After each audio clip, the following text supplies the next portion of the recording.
Hello everyone, my name is Mahesh Kumar and I'm a practicing advocate at Hyderabad. Today we'll discuss about some traditional methods which need to be changed and which are changed, and one of the important judgment relating to the triple talaq and judgment relating to Shaira Banu versus Union of India case analysis. So let's go through this. మీరు previously చూసుంటే చాలా వరకు traditional laws ఉండేవండి. సతీదహనం worst law I have ever seen in my life. అంటే ఒక మొగుడు చచ్చిపోయినప్పుడు అదే చితలో వాళ్ళ వైఫ్ని చంపేస్తారండి. లిటరల్గా ఆ చిత మీద కూర్చోబెట్టి కాల్చేటట్టు చేస్తారు. దానికి సతీ ప్రివెన్షన్ యాక్ట్ తీసుకొచ్చారు. బికాస్ ఆ ట్రెడిషనల్ మెథడ్ కరెక్ట్గా లేదు కాబట్టి దాన్ని చేంజ్ చేయాలనే ఉద్దేశంతో సతీ ప్రివెన్షన్ యాక్ట్ తీసుకొచ్చారండి.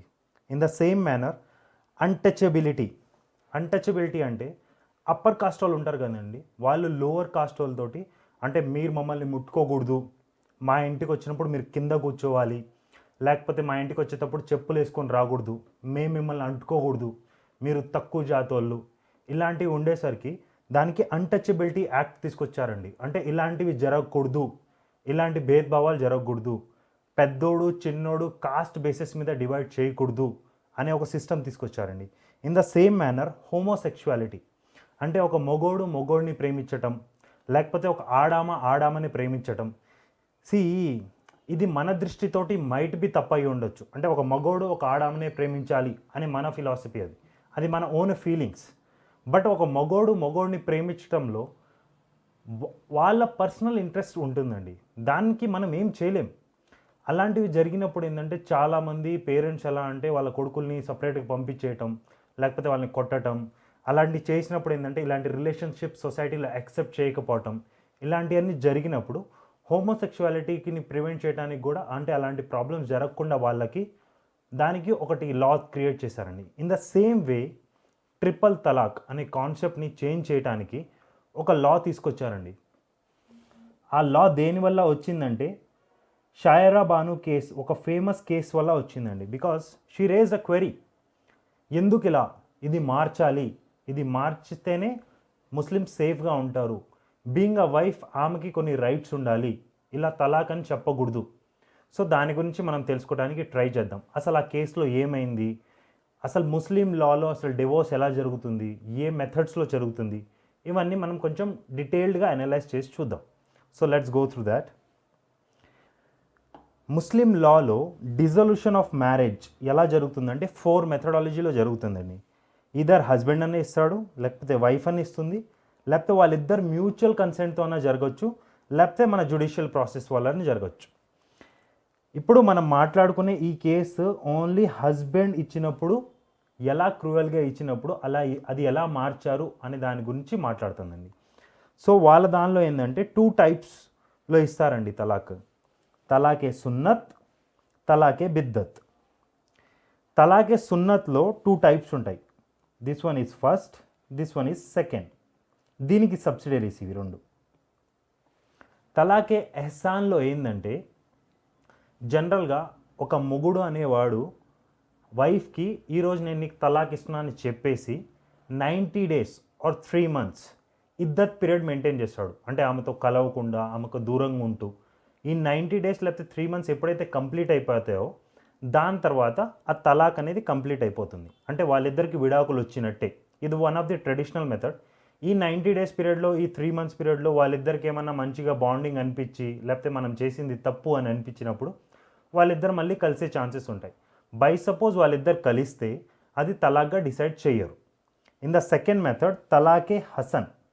తలాకే హసన్ ఏంటంటే ప్రోగ్రెసివ్ కైండ్ ఆఫ్ తలాక్ అనమాట. అంటే మీరు 3 months ఏదైతే ఉన్నాయో 1 monthలో ఎగ్జాక్ట్లీ ఒకసారి తలాక్ అని చెప్పాలండి. అలా 3 times 3 monthsలో లాస్ట్ టైం తలాక్ చెప్పినప్పుడు అది డివోర్స్గా క్రియేట్ అయిపోతుంది.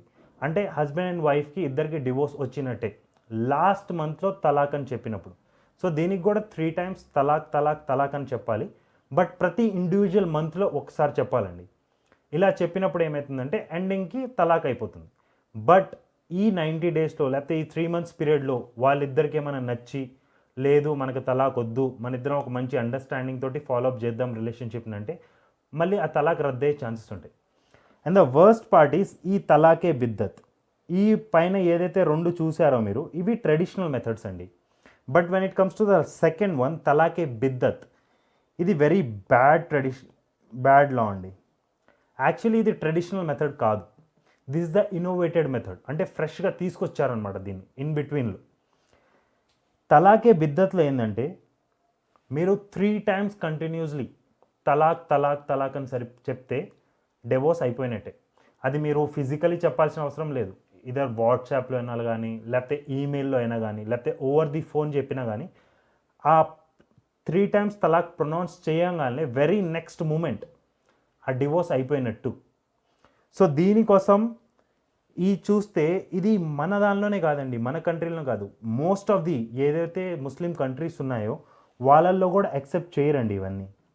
Like if you can see Pakistan, Iran, UAE, Bangladesh, Sri Lanka, Malaysia, Egypt, Jordan, Iraq, Qatar, Sudan, Syria, Cyprus, ఇవన్నీ కంట్రీస్లో కూడా ఇవన్నీ యాక్సెప్ట్ చేయలేదండి. తలాకే బిద్దత్ అనేది చాలా రాంగ్గా ట్రీట్ చేస్తారు అండ్ దాన్ని యాక్సెప్ట్ చేయలేదు. ఈ ముస్లిం కంట్రీస్ యాక్సెప్ట్ చేయనప్పుడు హిందూ కంట్రీ అయినా మన, లేకపోతే ఇండియా అయినా కానీ, దీనిలో మిక్స్చర్ ఆఫ్ పీపుల్ ఉన్నారండి, ముస్లిమ్స్, హిందూస్.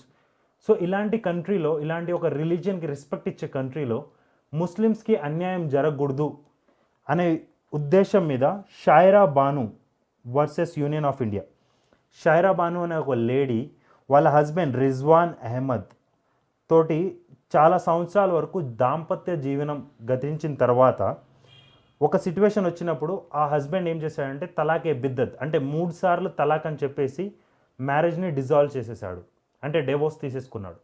అప్పుడు ఆమె ఒక కేస్ పుట్ ఆన్ చేసిందండి. ఆ కేసు ఏంటంటే మనం ప్రోగ్రెస్లో చూస్తాం. ఇన్స్టెంట్ ట్రిపుల్ తలాక్ అనేది తలాకే బిద్దత్కి ప్రొనౌన్సియేషన్ అండి. ఇది నికా హలాలా. నికా హలాలా కూడా one of the wrong thing. దీని మీద కూడా యాక్చువల్లీ ఈ 3 things మీద ఆమె కేసు వేసిందండి. Instant triple talaq which is known as the తలాకే బిద్దత్, next nikah halala and polygamy. ఎలాగో మనం ఇన్స్టెంట్ ట్రిపుల్ తలాక్ గురించి మాట్లాడేసాం కాబట్టి let's go to next. Nikah halala అంటే ఏంటి? హస్బెండ్ అండ్ వైఫ్కి ఇద్దరికి డివోర్స్ అయిపోయినప్పుడు వైఫ్ ఎవరైతే ఉన్నారో ఆమె మళ్ళీ ఇదే పర్సన్ తోటి మళ్ళీ రిలేషన్లో కంటిన్యూ అవ్వాలంటే she should marry some other third person.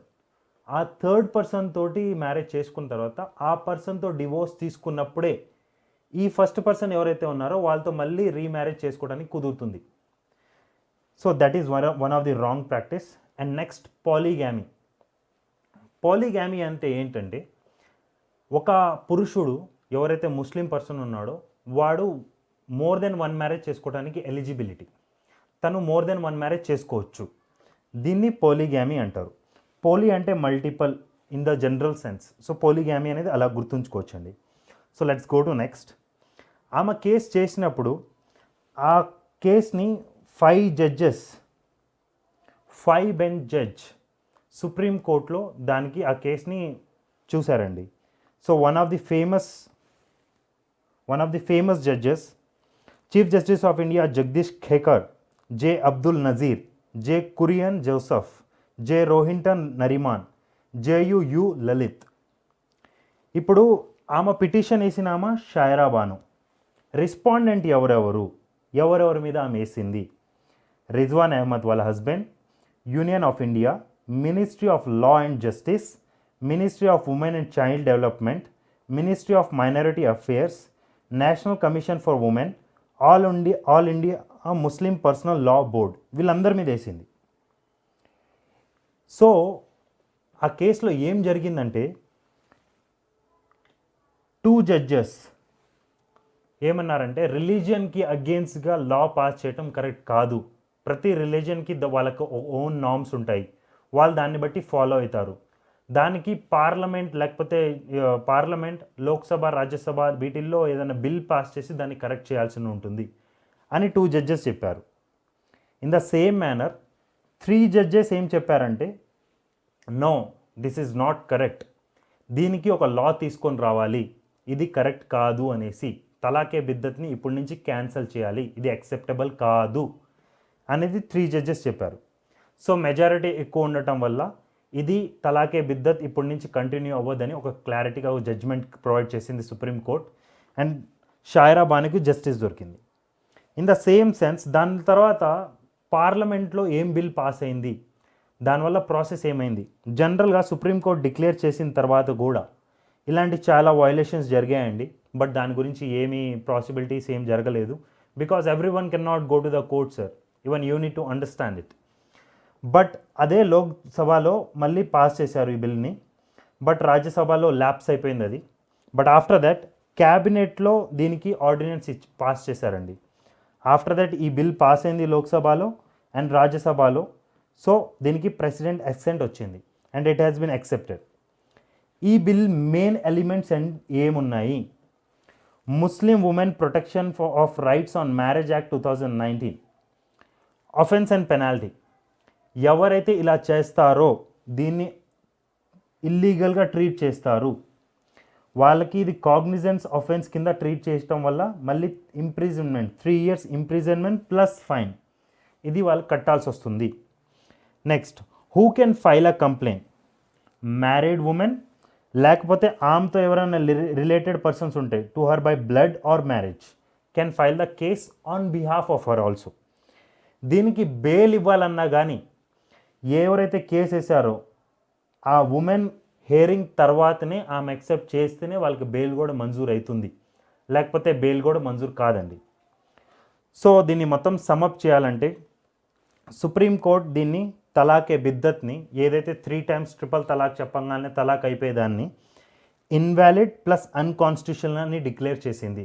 In the same sense bill parliament pass చేసిన దానిలో దీన్ని కాగ్నిజబుల్ అఫెన్స్గా ట్రీట్ చేశారు. 3 years imprisonment plus fine. So if you like this video, please do like, share and subscribe. Thank you so much.